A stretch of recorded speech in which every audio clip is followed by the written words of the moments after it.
కొత్తిమీర పచ్చి చట్నీ అండి. కొత్తిమీరని, కొబ్బరి, ఉల్లిపాయ ముక్క, ఉల్లిపాయ సగం వేయాలండి, ఎక్కువ వేయకూడదు. పచ్చిమిర్చి, చక్కెర, బెల్లం కూడా వేసుకోవచ్చు, ఉప్పు, కొత్తిమీర. మిక్సీ జార్ తీసుకుని కొత్తిమీర మనకు కావాల్సింది తీసుకోవాలి.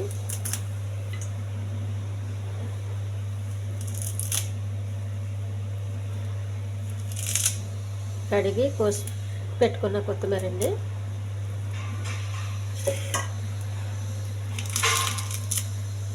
ఇది చాలా సింపుల్ చట్నీ అండి. ఇది చాలా టేస్ట్గా ఉంటుంది. ఒకసారి ట్రై చేయండి.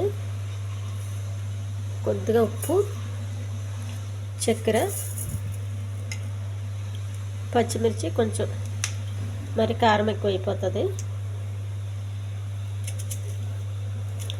ఉల్లిపాయ,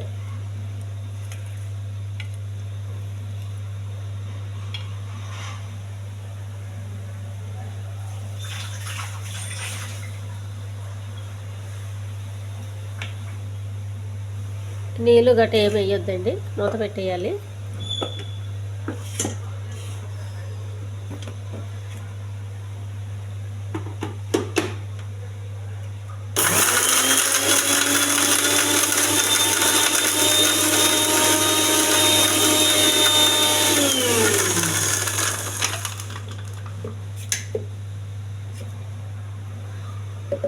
ఇంకో కొంచెం మెత్తగా చేసుకోవచ్చండి. లేదు ఇలాగే కావాలనుకుంటే ఇలా వదిలేయచ్చు. నేనైతే కొంచెం మెత్తగా చేస్తాను.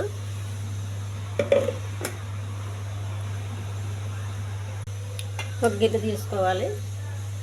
చేసి పెట్టుకున్న చట్నీ అండి.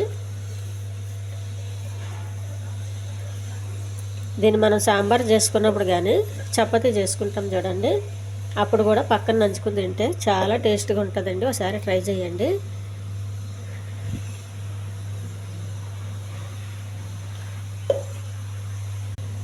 చాలా హెల్దీ చట్నీ అండి. చాలా బాగుంది. పిల్లలు కూడా ఇష్టపడతారండి, ఎందుకంటే తీపి ఉంటుంది కాబట్టి. దీన్ని బయట వదిలేకంటే నల్లగా అయిపోతుంది, కలర్ మారిపోద్ది. ఫ్రిడ్జ్లో పెట్టుకోవాలి మనం తినేంత వరకు.